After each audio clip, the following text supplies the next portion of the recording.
Cuando el pueblo israelita estuvo en el monte Sinaí, Dios ya les había hecho una promesa que iba a hacer maravillas dentro de ellos, destruyendo a todas las naciones cananeas con el propósito de que los israelitas no hicieran alianza con ellos. Esa promesa la encontramos ya en Éxodo. Ahora, como Moisés está hablando a la generación que finalmente entrará a Canaán, Dios le pide que repase esas instrucciones. Y entonces les habla de 7 naciones poderosas que no solamente tienen poder bélico, sino que también tienen mucho poder en la idolatría, poder para confundir, para influir negativamente en la religión hebrea.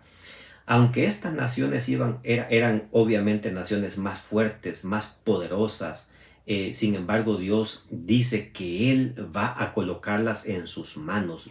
Dios buscaría el método. Con Jericó, por ejemplo, Él mismo se encargó de que los muros fueran derribados por un terremoto.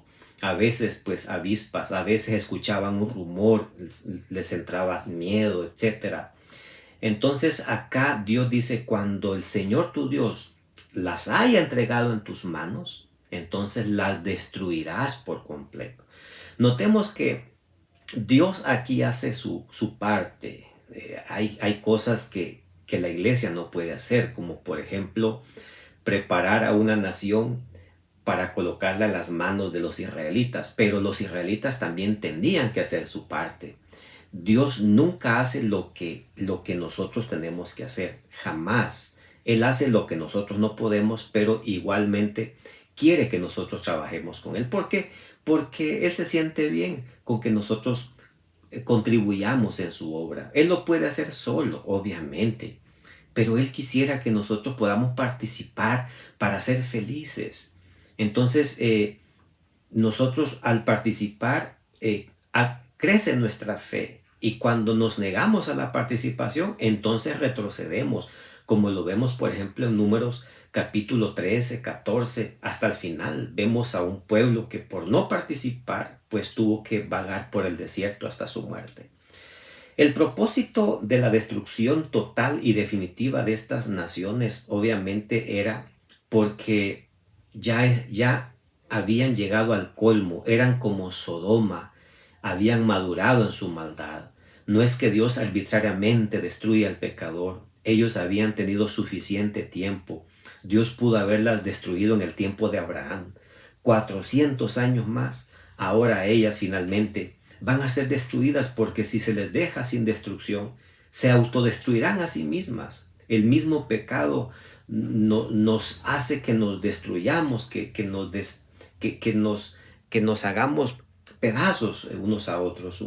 Eso sucede hoy día, incluso si nosotros nos resbalamos al pecado y luego nos quedamos en el pecado, pues vamos a destruir no solamente nuestra vida, sino nuestro matrimonio, la vida de los hijos, la vida de muchos, pues siempre hay consecuencias que afectan también a otros.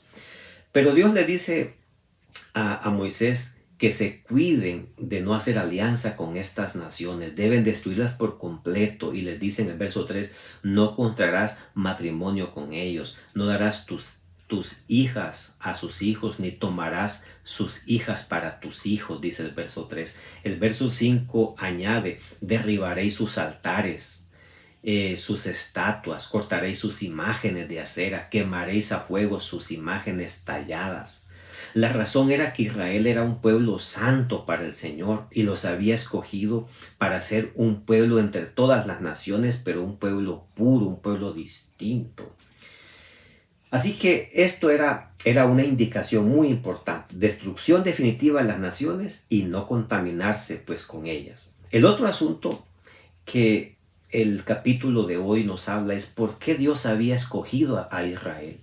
¿Qué tenía Israel de bueno para que Dios lo haya escogido? ¿Había en ellos algo especial? Moisés les dice que no, en ellos no había nada. Realmente en Egipto ellos eran un pueblo insignificante, un grupo de esclavos que no podían hacer nada para liberarse.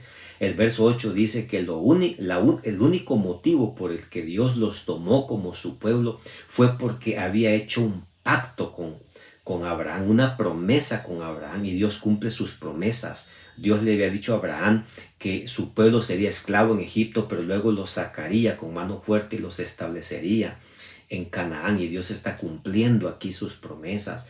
Claro que Israel no quería, muchos no quisieron, Dios no los obligó tampoco, pero los que quisieron entraron finalmente, porque como ya dijimos, Dios siempre logra sus propósitos y el triunfo de su iglesia pues está garantizado. El resto del capítulo Moisés lo dedica a exhortar al pueblo a ser fiel a Dios. Así como Abraham, el padre de la nación hebrea, fue fiel a Dios, fue grande en fe, alguien que aunque se equivocó, sin embargo, creció y maduró, entonces el pueblo también tenía que ser fiel. Y si ellos eran fieles, Dios los colmaría de muchas bendiciones como la salud, la protección, los recursos materiales, tal como dicen los versos 13, 14 y 15. Amigos, la historia del pueblo israelita testifica que Dios es un Dios bueno, un Dios que desea vivir entre nosotros bendiciéndonos. Dios es un Dios que nos ama y que tiene paciencia a pesar de nuestros errores, nuestras equivocaciones. Lo que Él anhela es que nosotros vayamos a Él arrepentidos y nos pongamos en sus manos, y Él nos dará una tarea que hacer. Alabamos a Dios entonces por su fidelidad, por condescender con la humanidad y especialmente con nosotros. Que Dios te bendiga.